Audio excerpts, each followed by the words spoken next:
39 pounds. As a professional, his record is perfect. 41 bouts, 41 victories, including 30 knockouts. From Manchester, England, the former WBA welterweight world champion and former IBF, WBA and universally recognized undisputed light welterweight champion of the world, the undefeated Ricky Hitman Hatton.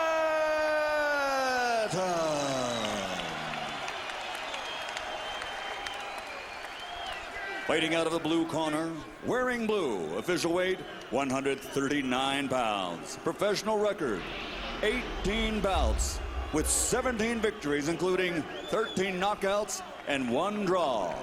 Fighting out of Hollywood, Florida, originally from Monterrey, Colombia. Presenting the reigning, defending, undefeated IBF light welterweight champion of the world, Juan Iron Twin Urango.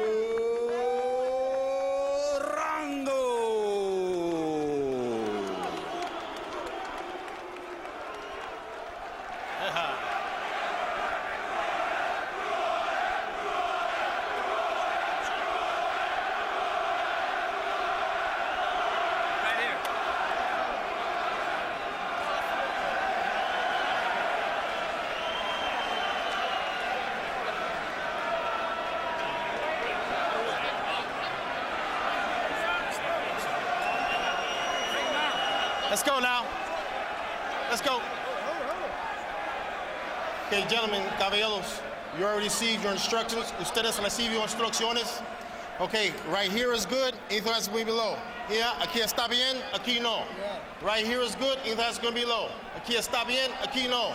I want a good, clean fight. Yo quiero una pelea limpia. Obey my commands at all times, above all, protect yourselves at all times. Escúchame, cuídate, listo, ready, let's go. Vámonos. Fighting an aggressive fighter like Urango, Hatton says he will not always fight fire with fire in this fight. There is a rumor that he may have some boxing skills. Hatton starts fast as always. Yeah, but he does have some boxing skills. I think he shows that. It shows that in a couple of fights. And that's the one reason that I like him a lot better than a lot of anxiety-type young fighters. He still boxes very well. As they broke apart from the opening clinch, Urango ripped Hatton's cheek with a right hook. But Ricky Hatton can take a shot. That's one of the things that makes him so special. One of the greatest coincidences in the sport, Larry Merchant. If Hatton wins tonight, he gets his record to 42-0. Great Britain's other tremendously dominant champion, Joe Calzaghe of Wales, at 168 pounds, is 42-0. You know, I noticed I'm looking at the size of the gloves, and it's really obvious right away the gloves that Ricky Hatton has on look so big. And I was aware of the fact that he's wearing 10-ounce gloves. For the very first time. Yes, and normally these are the gloves that fighters like Mike Tyson and Lennox Lewis have normally fought in, but now Nevada has a rule, I think, for anyone over 135 pounds has to wear the same gloves which guys like Lennox Lewis, which is about 100 pounds bigger. And here you see Hatton standing outside not fighting fire with fire.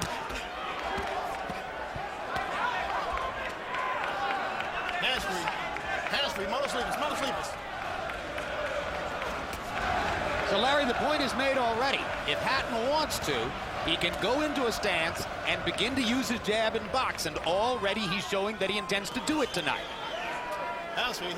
Urango, even though he's physically looking like a very strong muscle guy, he's really not that busy. He's waiting to counterpunch. And, you know, Hatton throws so many punches, it's going to be very difficult for him to just counterpunch Hatton's punches because they come in volumes. In addition to his footwork, Ricky's moving in and out, a lot more body movement as well as foot movement.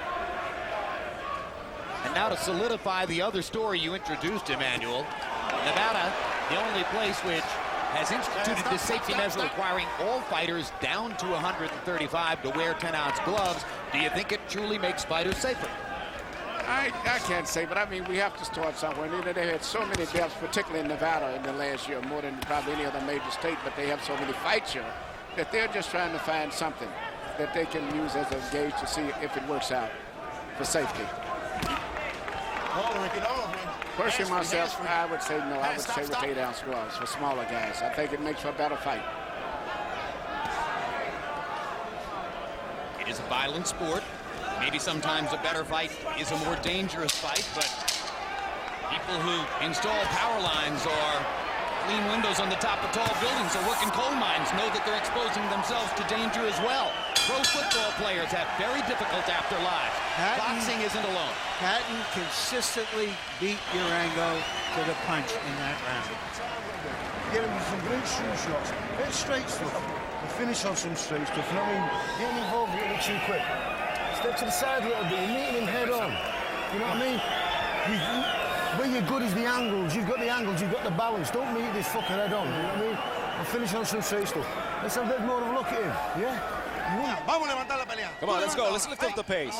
Move up the pace. Keep up the speed. You got to finish up top. You got to finish up top strong. He's scared of you. He's scared of you. All you have to do is pressure him. Pressure him. Throw your hands. Throw punches.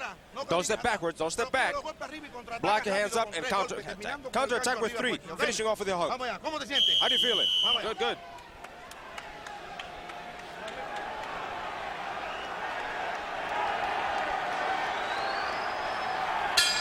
Box numbers underline Larry's point that Hatton consistently beat Urango to the punch. 21 out of 85 for Hatton, 10 out of 49 for Urango.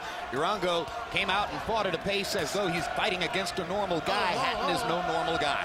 Yeah, and I think the fact that Ricky is going to make him fight at a faster pace than he normally likes to fight at is going to be a big factor going down the stretch. In particular, Ricky's having good success with his right hand through the center as well as his left uppercut between the gloves. Because on record, if Urango thinks that Hatton's going to run out of gas because of the fast pace, he's probably got another thing coming. Yeah, and that's just the one thing. A lot of guys that fight, intense fighters like Ricky, they're only good for 4 or 5 rounds. Ricky Hatton is one of the few fighters that can fight the whole 12 rounds with intensity. Well, we're used to see him imposing his strength by consistent pressure on his opponents. He has opted at this point in the fight not to do that. Yeah, he's faster on his feet than Urango, which is very interesting. Urango is much, much slower. Incidentally, in the last fight, I introduced the concept of headbutts, and though we came close, it never really happened. But here you've got a southpaw come-forward fighter against a conventional come-forward fighter, and if ever there was a formula for headbutts, this is it. And Hatton, incidentally, cuts like Arturo Gatti. He cuts, but he's fighting a very smart fighter. In addition to moving with his feet, his upper body movement is very good. When he finishes his punches, he angles his body a lot where he doesn't get hit afterwards. Hatton punching from various angles, still faster than Urango midway through the second round. Urango hoping perhaps that he can impose bigger power and make himself a factor later in the fight. Urango's got a terrific looking body. He's built like a junior middleweight at 140 pounds. Claims he doesn't lift weights at all, but the width of that back and the depth of his pectorals sure makes him look that way. But the fact all of those muscles is what to me is seemingly slowing him down. Ricky is naturally strong, loose, flexible, and is much more fluid with his punches and his movement. Urango's going to have to step up the pace a little bit unless he considers himself a devastating one-punch knockout guy, because he's falling further behind on points.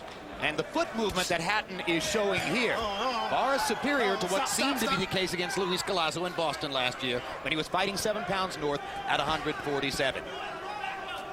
The layman says, how can it make that much difference, Emmanuel?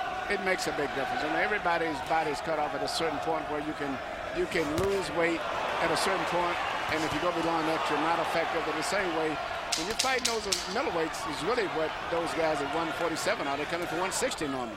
But it's a normal 160. Yeah, by and large, through the first 2 rounds, Hatton landing 2 to every 1 that Urango lands.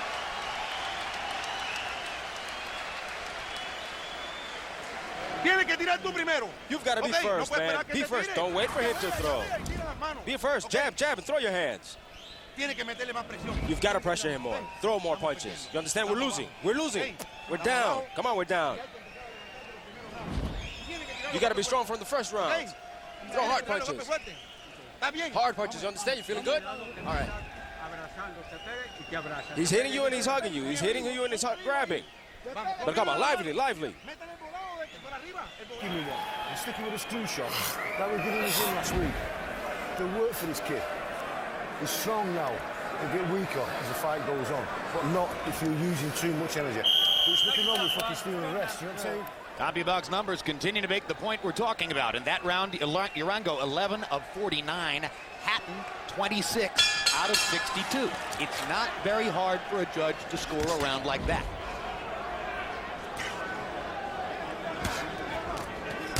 Hard right hand coming up and under by Ricky Hatton. And remember, Hatton may expose himself to some damage by fighting the way he does, but he's proven he can take a shot. Stood in for 11 rounds against the extremely hard-punching Costa Tszyu and made Tszyu quit on his stool. And he fought at a very good tempo for the entire fight. But this fight here, he's given one of the best exhibitions I've saw in the boxing. I know he did it with being tacky, but he's fighting a very beautiful fight tonight in terms of technical fight.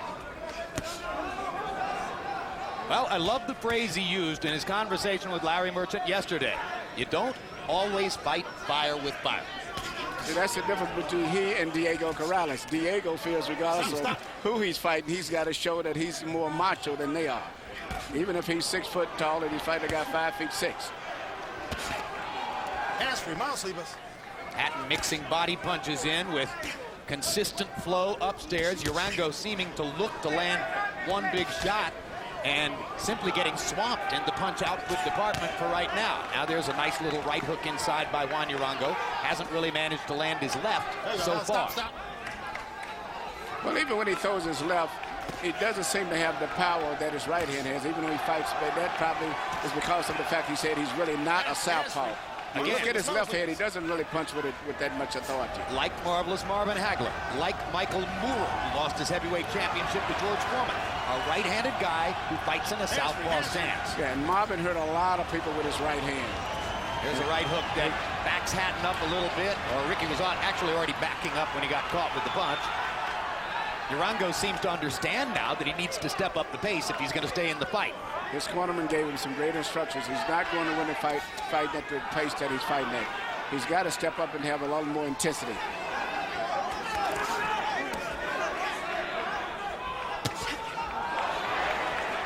And Hatton ducking and slipping after landing to the body. This is high-quality stuff Ricky Hatton has shown you in the first 3 rounds. Yeah, after he lands punches, he angles himself and twists off where he doesn't go straight back, and he gets away from getting hit with tail-end punches. Throughout the last 2 weeks, he has expressed huge emotion about fighting in Las Vegas, saying, my hero Roberto Duran used to fight here. And of course, he can feel the support of the crowd here, just as in Manchester, where the house would be packed with 22,000 all screaming. But I tell you what, Urango is making him really fight. Urango is, even though he's not punching that much, Urango's putting a lot of pressure on Ricky and making Ricky expend a lot of energy. Well, not for nothing as Urango won the title and is an unbeaten fighter. 13 KOs in 18 fights.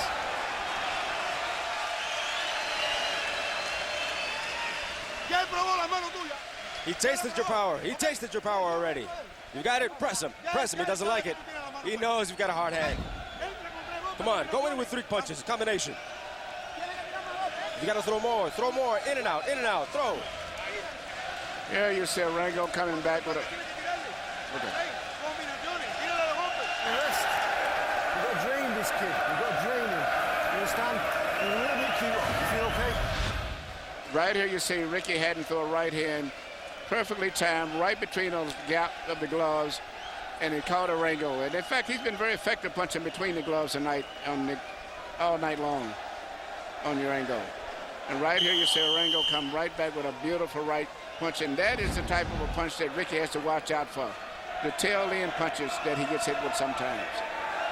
It might help Hatton tonight that the last outing was also against the southpaw, Luis Collazo, and Collazo tattooed him a lot with